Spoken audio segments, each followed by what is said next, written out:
Thank you kindly for coming to the TED Talk, dearie.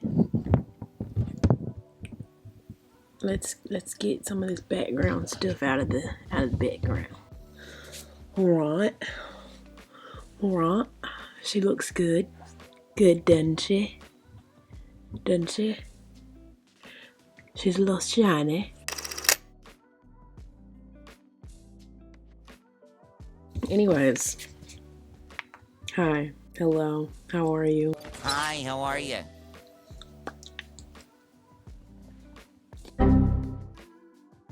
Hi, welcome to the channel. My name's Raedience. Thank you for joining us today. It would be the biggest help if you left a comment down below, like the video, subscribe. If this is something that intrigues you, definitely join the fam, the rays, because I call my fans the rays of sunshine because I love you guys so much. And yeah, you're just rays of sunshine if you're here. That's what this channel is about, is spreading joy and light. Yeah, okay, so I have anxiety. You guys making me nervous.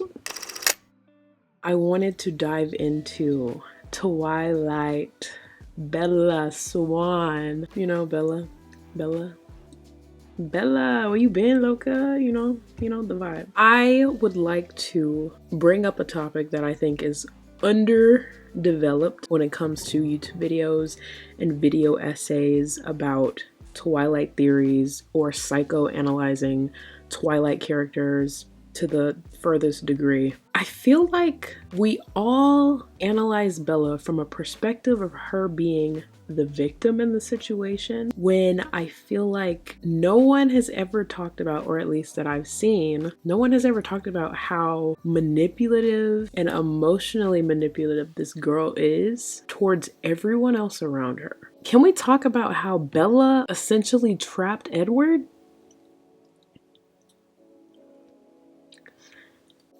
Okay, so as my first piece of information or evidence that I think is the most damning evidence is the fact that Bella intentionally manipulated Edward in order to become a vampire. First of all, Bella has this strong desire to become a vampire, like from the moment she understands what vampirism is.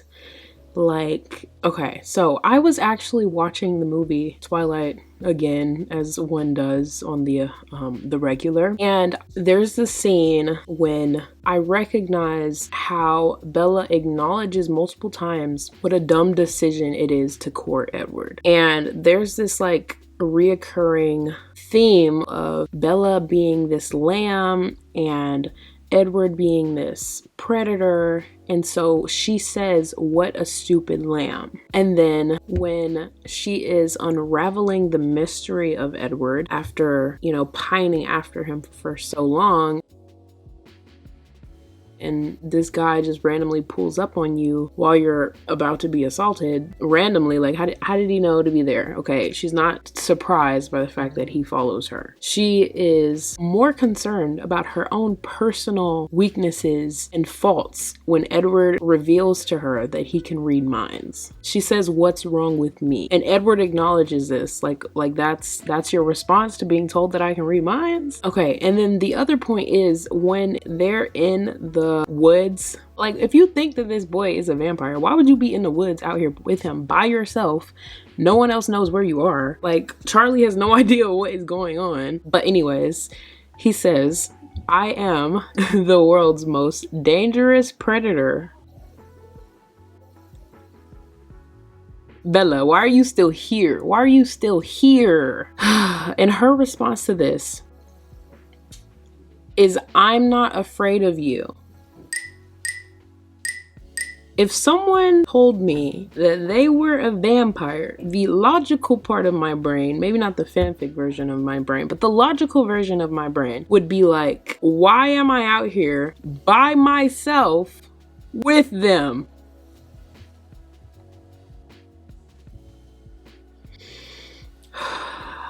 And I can assume that this is because Bella intends to become like him and has already made up her mind even before they've started dating that she wants to be a vampire as well. I think that she is drawn to the idea of mortality more so than she's actually drawn to Edward himself. Because if you think about like the timeline in which everything is happening, they barely know each other. And for her to be like obsessed with him already to this extent, it's like, it's not adding up, you know? Like, and the way that she treats Jacob when she finds out that he's a werewolf, like, okay, so the next point or quote that I noticed was when Bella was in the hospital at the end of the first movie, she says, "You can't leave me, we can't be apart." This is emotional manipulation. And then Edward is always like, I don't know, I feel like Edward is a lot of the times the more reasonable or the more logical thinker when it comes to the two of them. He constantly tells her like, I don't want you to miss anything. Prom is a rite of passage. He always like implies that he wants her to get the full scope of her life and not let time pass her by or let opportunities or, you know, experiences pass her by, because he wants her to live her life as she should. Which, I mean, even though Edward is definitely a walking red flag, not the greatest, I will say that when I flipped this around and was like, if we look at Bella as not the innocent one, not the victim in the situation, then a lot of these like harsh things that happen and that we don't necessarily agree with are a lot of times Edward just setting boundaries in his own way. Not to justify anything that he does, because some of the times, you know, it's a little questionable. Okay, so, and then at the end of Twilight, the first movie, Bella asks, why did you save me? If you let the venom spread, I could be like you now. So I think that this just reaffirms like her obsession with immortality, and she doesn't care about the consequences of her becoming a vampire. She doesn't think as far as like, okay, when I become a vampire, I'm gonna be a newborn. Okay, what about my family? I can't be around my family. Like, she doesn't think about the actual real life consequences at all, at any point. Like, she's just like, as soon as she finds out, she's like, okay, make me like you. And I will say that this is a very, I feel like, realistic mindset for someone that would be in high school. Keep that in mind. So as far as like Edward waiting, that would make sense, considering he's the more mentally mature one in this scenario. And then she reaffirms this by saying, I'm dying already. Every second I get closer. What is her obsession with aging and time passing them by? Because I'm like, realistically, the whole Twilight saga occurs over like the span of like 2 years. Like, girl, get it together. I just don't understand. Oh, and there's also the little bit where Jacob is like, what are you, like 40 now? And she just like goes so quiet, like crickets. He's one of the only people that actually acknowledges the fact that she's so obsessed with her age. But Jake says, what's up with you and age? Bella is very relentless in her pursuit with Edward, and despite all of his boundaries and everything that he tries to say as far as like why they shouldn't be together, why he doesn't want to turn her into a vampire, why he thinks that she should enjoy her life for what it is, and in the time that she's, you know, the time that she has, she should be enjoying it. I think that it just applies to the obsessive nature that she pretty much has. And honestly, it's kind of to her detriment. I feel like anytime they actually have like romantic moments or just anything, she always jumps back to this immortality concept. And she even says, I've decided. And Edward responds by saying, that's what you dream about? Becoming a monster? And I'm like, he ate with that line. Because I'm like, at no point does she actually acknowledge the implication of what she's asking for.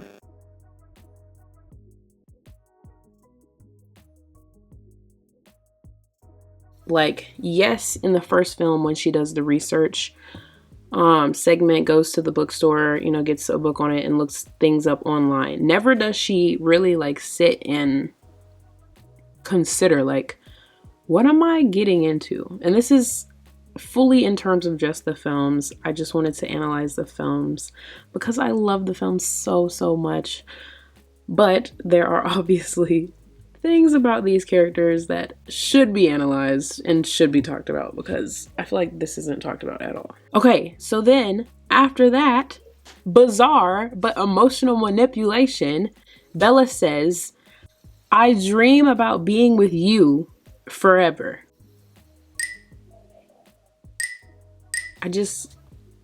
It's clearly manipulative. And I don't think I realized how much any other time that I've watched these movies. He says, I'm a murderer. And her response is, I don't care. Like, Bella, go right now. Spray her with water. Somebody spray her. Okay, so moving on to New Moon. New Moon is probably the one that tackles this issue the most as far as like the aging issue, because we open up with Bella looking at herself in the mirror and it's her birthday. She is worried about having gray hairs. Charlie picks on her because of it and she freaks out about it. So diving into the sacrifices that she will go to for immortality, like this girl does not care at all, including risking her life and the relationships in her life. Like if you're constantly she makes me angry. I did not expect to be mad like this, but she's making me angry. The part when, after the little birthday party that she has at the Cullens house, Bella is being cleaned up by Carlisle, and she says the most out-of-pocket shit that I've ever heard in my entire life. This girl says, did you ever think of just doing it the easy way?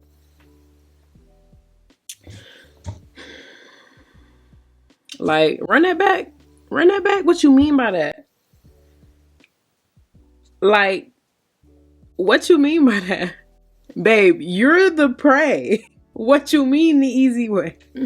Bella ain't as good as we thought, is she? And Carlisle's just like, no.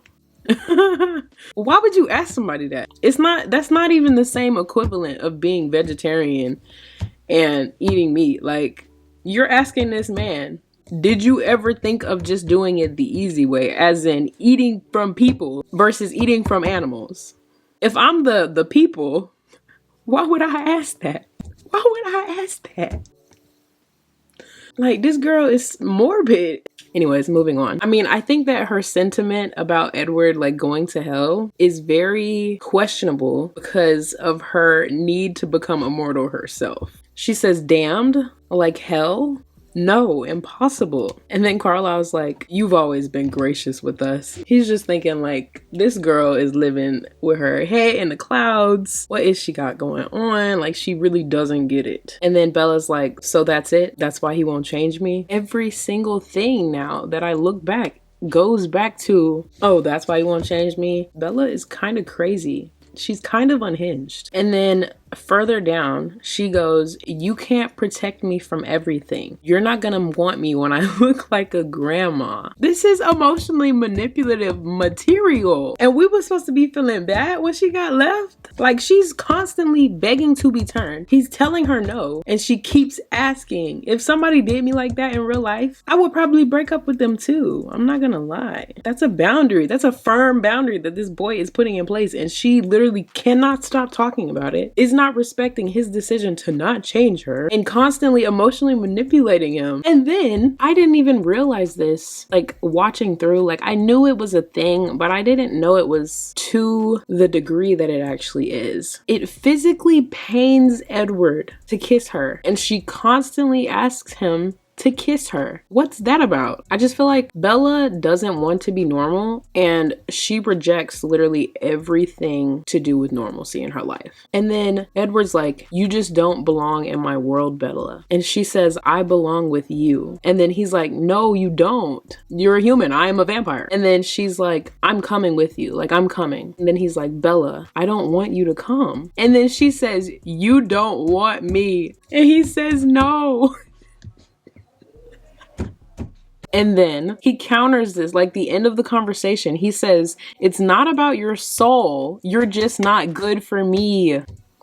And I used to think that was the harshest line that this boy could ever spit. But honestly, he has a point because she's not respecting him at all. Okay, and then to tie everything in, her nightmares or depressive episodes or existential crisis like on crack. And then her desire to put herself in dangerous situations is triggered by her desire to die. And like, just as an example of one of the times that she sacrifices her relationship with one of her friends just because she wants to be immortal so bad, like she can't deal with the rejection and like the fear of, okay, now I don't have control of this anymore. She thought that she could have control by becoming immortal. Like she wanted to control time, her entire existence. And so like when she's out with Jess and they go see a movie, Jess is like, can we go? And it just reaffirms to me like Bella has no concern for anyone but herself. Even her father, she doesn't care. She would rather be immortal. Every daredevil urge that she gets is connected to her putting her life at risk because she doesn't care about her life.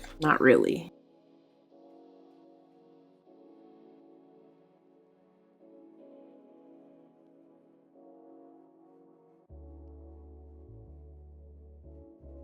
And I don't know, it just really made me realize that she is a user. With her going to Jacob and completely using him with the intention of like escaping her ex or thoughts about her ex, and then she just goes right back to putting herself in harm's way just so she can see Edward. I'm like, bro.